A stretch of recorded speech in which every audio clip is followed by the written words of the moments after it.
Aloha, what's going on, my Plumeria buddies, fellow Plumeria geeks, also known as Fangipanis. That's a fun name to say, but I kind of like calling them Plumerias. They kind of have the two names, Fangipanis, or Plumeria. I like Plumeria better, sounds a little more unique and tropical. So anyway, I'm going to talk to you guys real quick about seeds. I had a couple questions about the seeds. I want to make sure that everybody understands.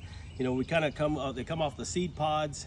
And it's kind of hard for like bees here and stuff like that. They can't get into the flower to pollinate them, so you have to kind of use like a fine paintbrush, or some people use stiff fishing string, kind of cross pollinate. But last year I had a ton of seeds come up, seed pods. Seed pod looks similar to this. I don't have any on the plant right now, they've all dropped, but you get a seed pod, you break them out, get your seeds.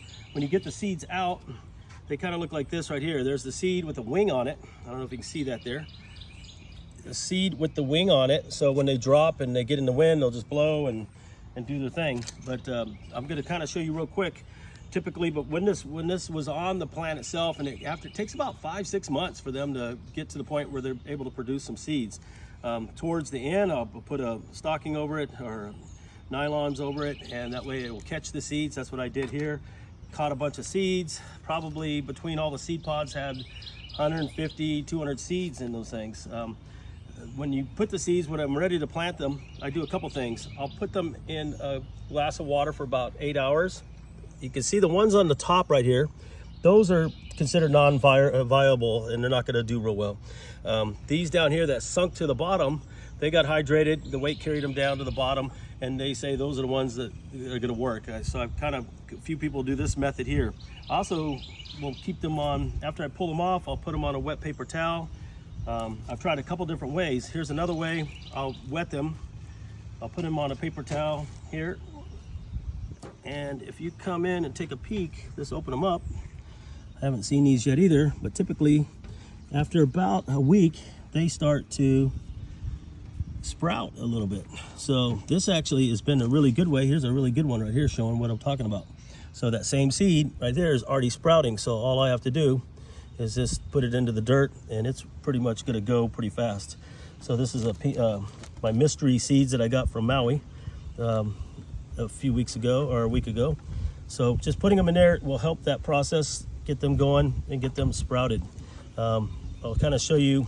I'll come back. I'm not going to have you watch me plant all these. Here's some that I already did. You can see I put the wings up. I call them wings. I put the wings up, and it catches the moisture and helps kind of keep the plant going. I can also see what's going on there. Here's some that have just got planted a couple days ago. These here are only a week old, and you can already see right here we're starting to get starting to already root up. So it's starting to already take effect. And here's after about a week. These kind of sat out in the sun, and it looks like I got a bug already munching on this one, already grazing and grubbing on that. So got to take care of that. But anyway, so that's a couple different ways of doing the seeds. This method here has been pretty good for me. The ones I did try planting, the ones that floated on the top, and of course they didn't make it, but the ones that did, coming from the bottom, have had pretty good success. When you do this, this is the kind of the progression we talked about.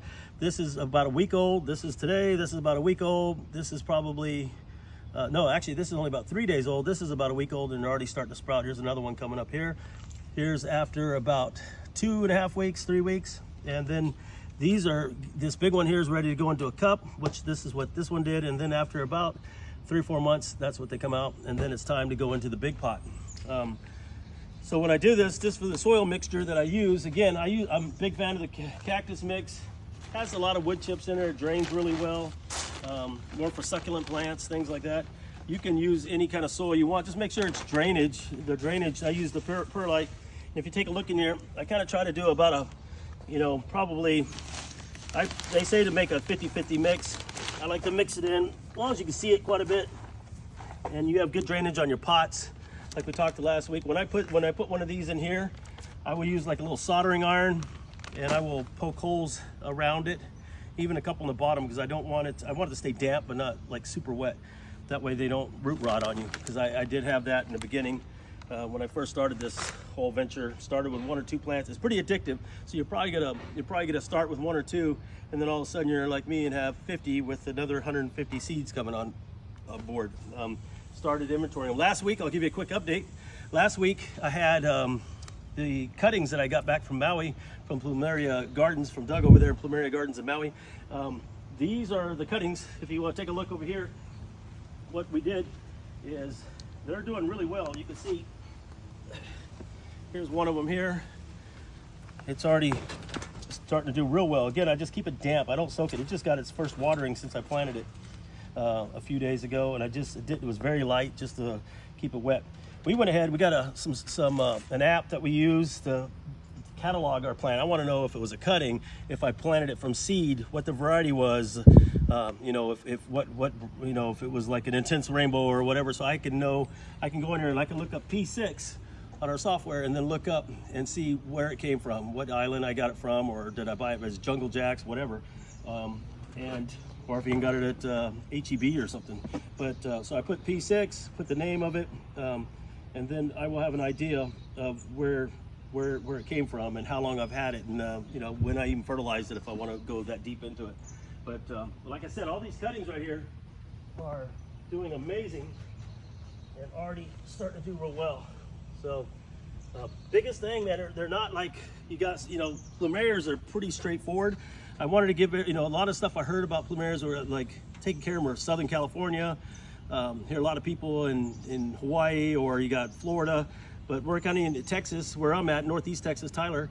You got extreme heats. Our heat indexes right now are 114. We got a hurricane off the coast coming up our way. It's going to take a, you know, we're going to get the tropical winds and storm coming through Tyler, so I'll have to kind of move them out of the way of the damage. And then in the winter, man, it gets cold. I mean, we've been down to below zero before. So last few years we've been dropping down in the teens.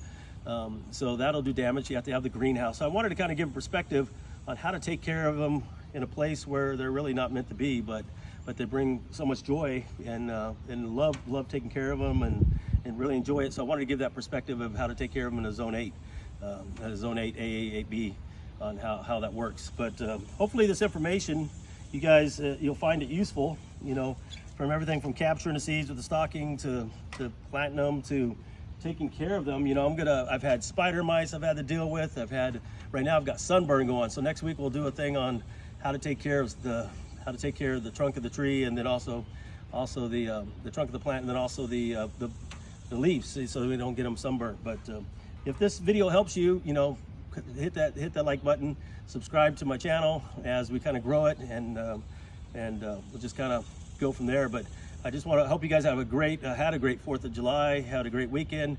Aloha and God bless.